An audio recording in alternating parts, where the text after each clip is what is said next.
Isang maulan na tanghali, mga kaitlog. Ito nga po pala ulit si Mr. Eggman at welcome to my vlog. Nakikita nyo naman po, mga blankon tray na naman po ang nasa likod ng Mr. Eggman.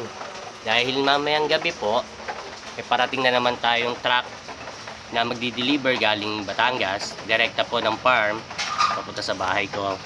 At si Mr. Eggman po, wala talagang inaatrasan, umulan, bumagyo, maaraw, mainit. Diretso po ang pagdi-deliver ng Mr. Eggman para lang maserbisyohan po ang lahat ng suki ko.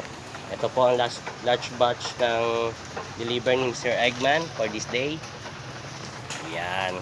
Sa mga suki ko, maraming salamat sa pagiging loyal nyo at pagtitiwala nyo kay Mr. Eggman. Hayaan nyo, hindi kayo bibigay ni Mr. Eggman pag once na nag-text kayo for deliver ng itlog.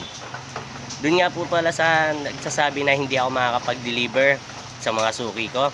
Kaya sabi nila yung hindi makakapag-deliver si Mr. Eggman, ako muna magdi-deliver. Good luck sa'yo. Kasi ang mga suki ko talagang loyal na sa akin yan. Ha? Alam mo naman kung sino ikaw. Hindi na ako mag-mention ng pangalan. Ha?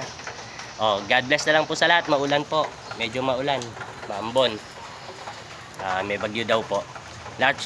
Last batch na ng deliver ko. Ito na. Dahil mamayang gabi, ayan na po.